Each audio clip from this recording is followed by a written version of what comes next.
আমাদের যে পতাকা সাধারণতন্ত্র দিবস উপলক্ষে জাতীয় পতাকা তা উত্তোলন করছেন আমাদের পার্টির কেন্দ্রীয় কমিটির অন্যতম সদস্য কমরেড সুজন চক্রবর্তী। তিনি পতাকা উত্তোলন করছেন।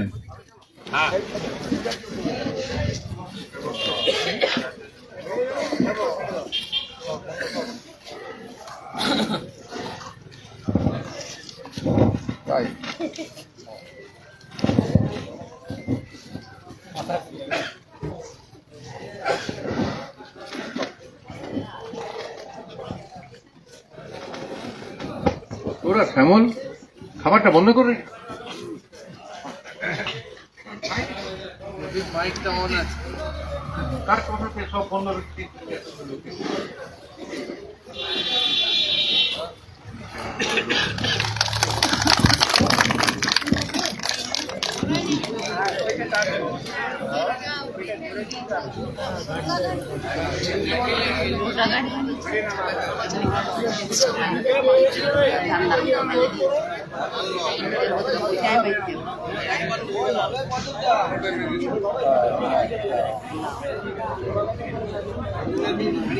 হ্যালো হ্যালো, বন্দে মাতরম, বন্দে মাতরম, বন্দে মাতরম। ঠিক আছে ঠিক আছে বন্ধু। কমরেড একটু শপথ আমি এখান থেকেই বলছি, মাইকে বলবেন। আমরা সংবিধানের মর্মবস্তু ধর্মনিরপেক্ষ গণতন্ত্র, দেশের যুক্তরাষ্ট্রীয় কাঠামো, সামাজিক ন্যায়, মানুষের জীবন ও জীবিকা ও অর্থনৈতিক সার্বভৌমত্ব রক্ষা করার জন্য আজকে ৭৬তম সাধারণতন্ত্র দিবসে শপথ গ্রহণ করলাম। ধন্যবাদ। হবে না, আজকের দিনটা আমাদের দেশের কাছে খুবই গুরুত্বপূর্ণ। দীর্ঘ ৩ বছর ধরে বহু আলাপ আলোচনা পরিপ্রেক্ষিতে এবং স্বাধীনতা সংগ্রামের থেকে উঠে আসা আমাদের যে মূল ভারত ভাবনা, তাকে সঙ্গে নিয়ে ১৯৪৯ সালের ২৬শে নভেম্বর গৃহীত হলো আমাদের সংবিধান। কিন্তু সেই সংবিধানটা কার্যকরী হলো ৫০ সালের ২৬শে জানুয়ারি।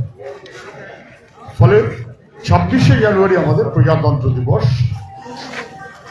আমরা সেইভাবেই ব্যবহার করি। আমি কথাটাকে বললাম এই কারণে যে সাম্প্রতিক সময় আমরা দেখছি মোদী সরকারে আসার পর হঠাৎ করে ২৬শে নভেম্বর সংবিধান দিবস চালু করার একটা প্রচেষ্টা হচ্ছে। ওরা যেমন সবকিছুকে বদলে দিতে চায়, স্বাধীনতা দিবসকেও বদলে দিতে চায়। দেখেছেন কদিন আগে মোহন ভাগবত বলেছে এটাকেও বদলে দিতে চায়, যেন ২৬শে জানুয়ারি নয় ২৬শে নভেম্বর। একদমই ঠিক। একটা আইন গ্রহণ হলো আর একটা আইন কার্যকরী হলো, আমরা আইন কার্যকরীটাকেই প্রয়োগ করি। একজন কেউ নির্বাচিত হলেন, ভোটের ফল বেরিয়ে গেল, ধরা যাক ২২শে মে, তিনি কিন্তু সেদিন এমএলএ হলেন না। এমএলএ হলেন সেদিন যেদিন তিনি শপথ দিলেন, হয়তো সেটা ৭ দিন পর। একই রকম ভাবে ৫০ সালের ২৫শে জানুয়ারি পর্যন্ত আমরা তার আগের ভারত আইনে দেশ পরিচালনা করেছি। ২৬শে জানুয়ারি থেকে এই নতুন সংবিধান অনুযায়ী আমাদের দেশ পরিচালনা, আমাদের দেশের বিবেচনায় ২৬শে জানুয়ারি। সেই কারণেই স্বাধীন ভারতের আইন অনুযায়ী ভারত পরিচালনা শুরু, আমাদের প্রজাতন্ত্র, সাধারণতন্ত্র, আমরা সেইভাবেই। এক কথায় মানেটা হচ্ছে এইরকম ভাবে we the people of India, আমরা ভারতের জনগণ, আমাদের ব্যাপার। এবং এই সংবিধানের একদম মূল কথাটা যেমন উই দ্য পিপল অফ ইন্ডিয়াতে স্পষ্ট হয়ে যায়, তেমনি আরেকটা বাক্যে স্পষ্ট হয়ে যায়, যেটা প্রথম line, India, comma, that is Bharat, comma, shall B A union of states. আধুনিক ভারত, ইন্ডিয়া, গোটা দেশ মিলিয়ে ভারত, একটু হয়তো পিছিয়ে থাকা, এগিয়ে থাকা পিছিয়ে থাকা সব মিলিয়েই আমাদের ভারত, সব মিলিয়েই আমাদের ইন্ডিয়া। এই দুটোর নিয়েও কোনো বিতর্কের সুযোগ আমাদের সংবিধান রাখেনি। যাহা ইন্ডিয়া তাহা ভারত। মাঝখানে আপনাদের মনে আছে সবার, ইন্ডিয়াকে বদলে দিয়ে ভারত করার যারা নতুন কিছু করছি, মোদীজি সেই প্রচেষ্টা করছিল, আপনাদের সব মনে আছে। সংবিধানে স্পষ্ট আছে, India that is Bharat shall B A union of states. কেন্দ্রীয় সরকার ভারতে নেই, ভারতে আছে ইউনিয়ন গভর্নমেন্ট, ভারত সরকার। আমরা কেন্দ্রীয় সরকার বলতে অভ্যস্ত। ফলে নানা ভাষা, নানা মত, নানা পরিধান, যত ভাষা, যত রাজ্য, যত চিন্তা, যত সংস্কৃতি, সব মিলিয়ে বিবিধের মাঝে আছে মিলন মহান। এই মূল সূত্র ধরেই আমাদের চলে। সংবিধানের যে প্রস্তাবনা তাতেও স্পষ্ট আছে খুব চারটে কথা: ইকুয়ালিটি, জাস্টিস, লিবার্টি, ফ্র্যাটার্নিটি। এখন না, প্লিজ প্লিজ প্লিজ, পরে এখন এখন এখন না, সময় থাকা উচিত। এবং আমাদের ভারতের সংবিধানে এই সমতার কথাটা বলা আছে, ইকুয়ালিটি, লিবার্টি, মুক্ত মন, স্বাধীন চিন্তা, স্বাধীন ব্যক্তি, মানুষ, ব্যক্তির স্বাধীনতা। আমাদের সংবিধানে বলা আছে জাস্টিসের কথা, সামাজিক ন্যায় বিচার এবং ফ্র্যাটার্নিটি, সব মিলিয়ে সৌভ্রাতৃত্ব। এই মূল স্পিরিট নিয়েই আমাদের চলা। আমি যে কথাটা বলে শেষ করি, এখন বেশি বলা উচিত নয়।